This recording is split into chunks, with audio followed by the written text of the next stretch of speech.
नमस्कार, मैं हूं आपके साथ मयंक। तो आपने थंब देखा होगा इस वीडियो का, लिखा है उसमें वही होता है जो मंजूर खुदा होता है।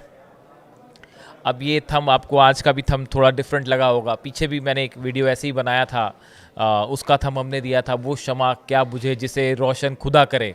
और आज का जो थंब है वो वही होता है जो मंजूर खुदा होता है। तो अब सवाल ये है कि आज का ये थंब ऐसा क्यों दिया गया। देखिए, मैंने पिछले वीडियो में भी आपको पीछे बताया था कि फ्राइडे के दिन जब मैं ऑफिस आने के लिए घर से निकलता हूँ तो रास्ते में एक मॉस्क है, मस्जिद है, मैं वहाँ जाता हूँ। वहाँ मेरे कुछ दोस्त मिल जाते हैं, वो प्रेयर करने आते हैं वहाँ पे।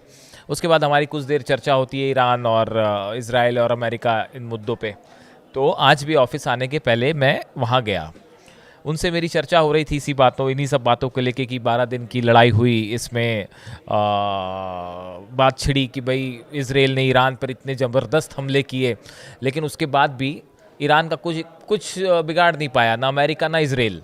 और देखिए, ना ईरान का परमाणु कार्यक्रम रुक पाया, वो यूरेनियम भी सेफ़ है। और जहाँ तक लड़ाई का सवाल है तो इज़राइल को मुंह की खानी पड़ गई, इतनी सारी बैलिस्टिक मिसाइल्स गिर पड़ी।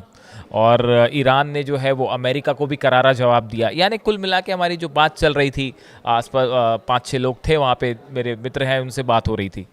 तो देखिए, पिछली बार भी मैंने जिक्र किया था कि वहाँ पे मुझे मस्जिद के जो मेन गेट है उसके बाहर जो है एक बुज़ुर्ग व्यक्ति हैं जो कभी कभी मिल जाया करते हैं। तो उनसे मेरी आज फिर मुलाकात हो गई। अगर आपको याद होगा तो पिछली बार उन्होंने अली खामेनी साहब जो सुप्रीम लीडर हैं उनके लिए कहा था कि वो शमा क्या बुझे जिसे रोशन खुदा करे। तो आज उनसे मुलाकात हुई तो वो हमारी बात सुनते हैं ध्यान से, कुछ बोलते नहीं हैं, वो पूरी बात ध्यान से सुनते हैं। तो आज भी उन्होंने पूरी बात सुनी और हमारी चर्चा यही चल रही थी कि भाई अब आगे अमेरिका और इजराइल क्या कर सकते हैं, है ना। और इस तरह की बात हुई कि क्या फिर से कहीं असासिनेशन अटेम्प्ट तो नहीं होगा, कोशिश तो नहीं होगी, अली खामेनी साहब पर हमला करने की कोशिश तो नहीं होगी। इस तरह की बात हमारी चल रही थी। तो वो पूरी बात सुन रहे थे, उन्होंने पूरी बात सुनी। और उसके बाद उन्होंने बहुत कम शब्दों में अपनी बात कहते हैं और उन्होंने बड़ी इंटरेस्टिंग बात कही, आज फिर मुझे लगा आप तक पहुंचाना चाहिए। उन्होंने कहा, एक लाइन पढ़ी उन्होंने, मुद्दई लाख बुरा चाहे तो क्या होता है, वही होता है जो मंजूर खुदा होता है। उनका कहना ऐसा था, वो मुझे बेटा कहते हैं बात के दौरान। उन्होंने कहा, बेटा देखो ऐसा है कि चाहे लाख कोई कोशिश कर ले, लाख ईरान को हराने की कोशिश हो, लाख कोशिश हो कि जो है अली खामेनी साहब को डिथ्रोन कर दिया जाए, उनको सत्ता से हटा दिया जाए, उनके खिलाफ लाख साजिशें हों, लेकिन वो कभी कामयाब नहीं होगी। होगा तो वही जो खुदा चाहेगा। इस तरह की बात उन्होंने कही और वो बड़ी इंप्रेसिव बात थी। पिछली बार भी उन्होंने ऐसी अच्छी बात कही थी, शायद मेरे ख्याल से 20-25 दिन हुए होंगे उस बात को। और आज फिर उनसे मुलाकात हो गई, छोटी सी मुलाकात होती है उनसे। देखिए, मॉस्क के बाहर जब मैं जाता हूँ, जब भी दोस्तों से मिलने, तो मैं वहाँ वीडियो नहीं बनाता हूँ, क्योंकि इस तरह से जनरली हम इस नियम को फॉलो करते हैं कि आप जब मस्जिद जाते हैं तो वहाँ वीडियो, अपना मोबाइल ना लेके जाएँ, मोबाइल स्विच ऑफ रखें या मोबाइल का इस्तेमाल ना करें। तो मैं उनका वीडियो नहीं बनाता।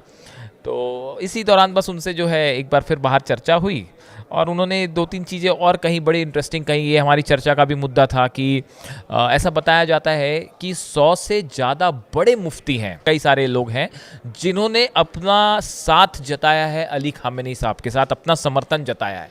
हाल ही में हमने देखा था कि जो नासिर मराकिम शिराजी साहब हैं, इनकी तरफ से तो जो धर्मगुरु हैं ग्रैंड आयतुल्ला नासिर मकारिम शिराजी, इनकी तरफ से तो फतवा जारी कर दिया गया था ट्रंप और नेतन्याहू के खिलाफ। जिस तरह से उनके बयान आए और टारगेट करने की कोशिश की गई अली खामेनी साहब को, तो उनकी तरफ से तो फतवा जारी कर दिया गया था। इसी तरह से 100 से ज़्यादा रिलीजियस लीडर्स बताए जाते हैं, मुफ्ती बताए जाते हैं, जो कि अब आयतुल्ला खामेनी साहब के साथ खड़े हो गए हैं और उनके समर्थन की अपील कर रहे हैं। अपील हो रही है कि जितने मुस्लिम कंट्रीज़ हैं वो एक हो जाएं।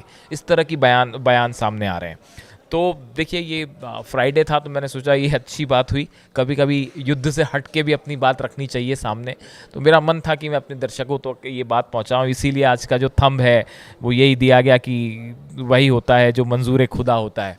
तो वो जो बुज़ुर्ग व्यक्ति मुझे मिले थे उनकी बात मुझे याद रह गई कि चाहे कितनी साजिशें हों अली खामेनी साहब के खिलाफ, कितनी कोशिश हो ईरान में सत्ता परिवर्तन करने की, लेकिन वो सब फेल होंगी और होगा असल में वही जो मंजूर खुदा होगा। तो इसीलिए मैंने ये थंब बनाया था।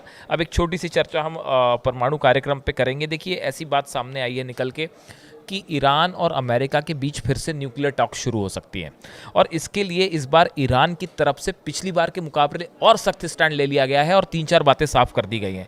ईरान की तरफ से कहा गया है कि हम आपसे बात तब करेंगे जब अमेरिका ये एश्योर करेगा कि ईरान पे अब कोई हमला नहीं होगा बातचीत के दौरान, पहली शर्त।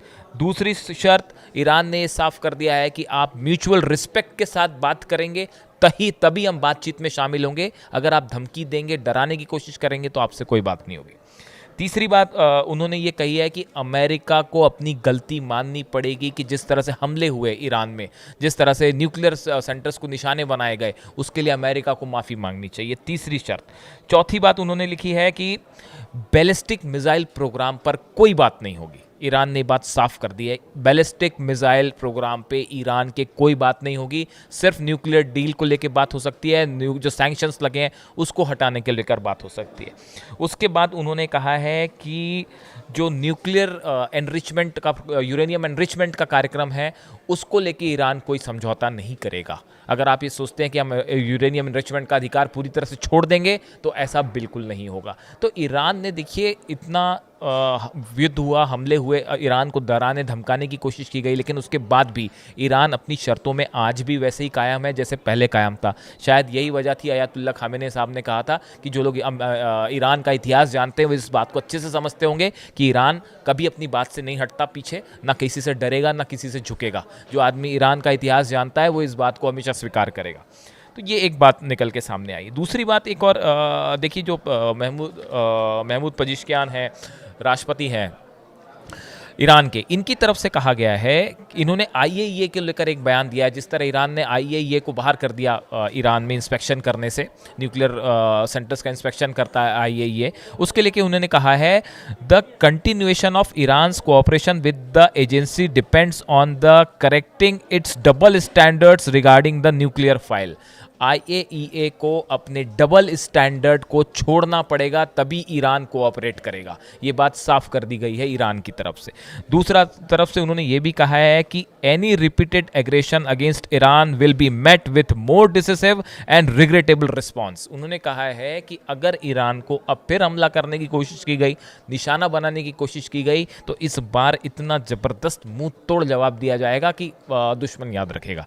तो ये बात साफ कर दी गई है। दूसरी एक बात और निकल के सामने आ रही है कि नेतन्याहू ने कहा है कि हमें पता है यूरेनियम कहाँ है। अगर ये बात नेतन्याहू कह रहे हैं, इसका मतलब ये बात तो साफ है कि यूरेनियम सुरक्षित है। अब ये ईरान का जो न्यूक्लियर एनरिच्ड यूरेनियम है, ये कहाँ है, इसको लेके तरह तरह के कयास चल रहे हैं। और अब कुल मिला के बात ये सामने है कि ईरान ने साफ कर दिया है कि अगर आप हमारी शर्त मानते हैं तभी न्यूक्लियर टॉक्स आगे बढ़ सकती है, वरना टॉक्स नहीं होगी। इससे जुड़ी जो भी जानकारी होगी हम आप तक लाएंगे। Thank you so much.